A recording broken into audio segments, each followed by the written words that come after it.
Shalom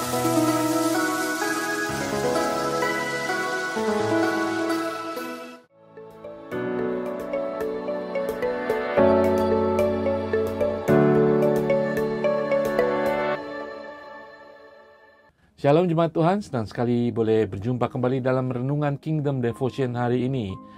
Saudara sekalian, Rasul Paulus di dalam kitab Roma, minggu lalu saya berbicara tentang bagaimana Rasul Paulus sudah menyatakan kasih karunia, keselamatan hanya melalui iman.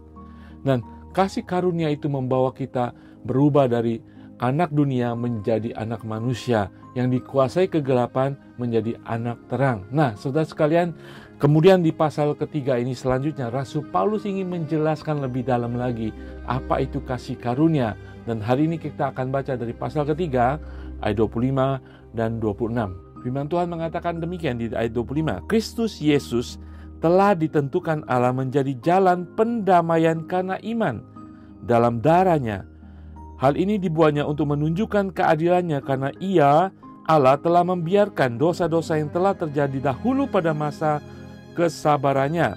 Maksudnya ialah untuk menunjukkan keadilannya pada masa ini supaya nyata bahwa Ia benar dan juga membenarkan orang yang percaya kepada Kristus.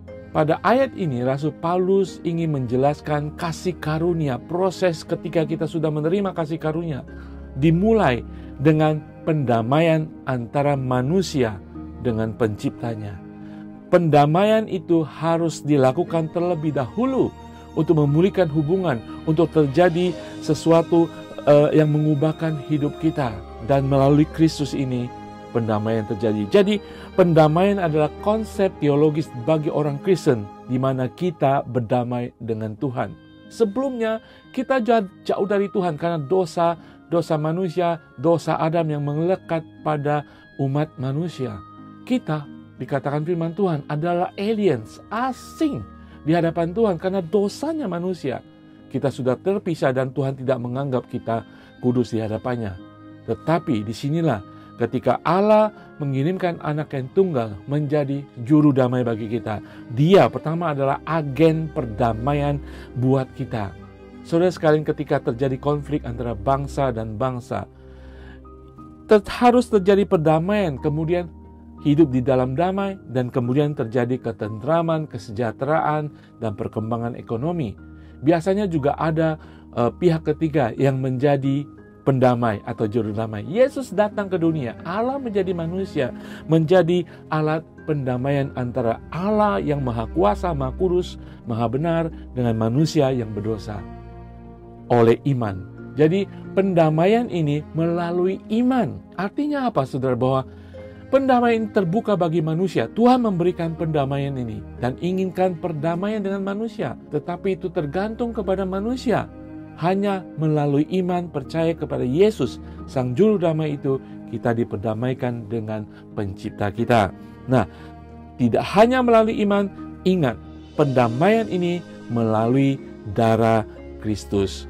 Saudara sekalian, dalam konteks sejarah manusia, sejarah dunia, sejarah kerajaan, ketika suatu bangsa berdamai dengan bangsa lain, biasanya yang lebih lemah akan memberikan upeti, ya kan, untuk berdamai dengan yang lebih kuat.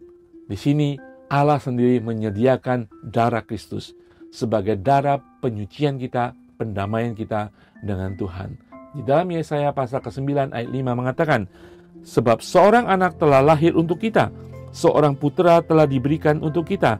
Lambang pemerintahan ada di atas bahunya dan namanya disebutkan orang penasehat ajaib, Allah yang perkasa, Bapa yang kekal, Raja Damai. Yesus, Raja Damai, pendamai kita. Oleh darahnya bagi kita yang percaya sudah didamaikan dengan Tuhan. Kemudian kita hidup sebagai anak Allah dan kita memiliki damai sejahtera Allah.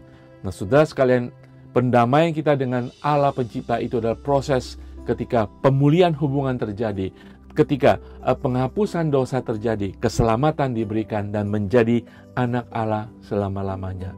Saudara sekalian, ini adalah pemberian Allah, kasih karunia secara cuma-cuma. Saudara, hari ini kita berbicara dengan perdamaian kita dengan Tuhan, sehingga kita hidup di dalam damai bersama dengan Allah yang mengasihi kita, yang sudah mengorbankan anaknya bagi kita.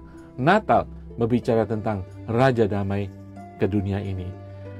Natal harus membawa kita mengerti ketika Allah berdamai dengan kita.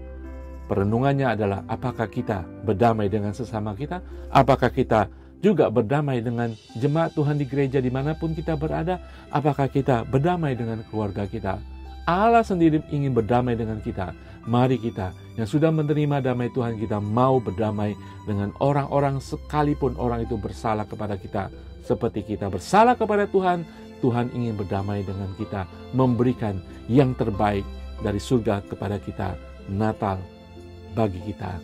Mari kita berdoa. Bapa di surga, terima kasih Tuhan, Engkau yang punya inisiatif, Engkau yang punya rencana, Engkau ingin berdamai dengan kami Tuhan yang tidak layak dan tidak bisa, tidak mampu untuk mengajukan apapun untuk berdamai dengan Engkau. Tetapi Engkau menyediakan darah anak-Mu yang tunggal, darah Yesus Kristus sebagai pendamaian kami yang tidak mampu dengan Engkau Allah yang Maha Kuasa. Tuhan, Engkau sudah menunjukkan keadilan kebenaran-Mu Tuhan. Kami bersyukur Tuhan untuk hidup kami senantiasa dalam damai dengan Engkau di dalam nama Tuhan Yesus. Bawa kami untuk menjadi juru damai bagi manusia, bagi keluarga, bagi teman-teman kami dimanapun kami berada di dalam nama Tuhan Yesus. Haleluya. Amin. Saudara sekalian, Allah sudah mendamaikan saudara kemanapun saudara berada. Jadilah pembawa damai. Tuhan Yesus berkati.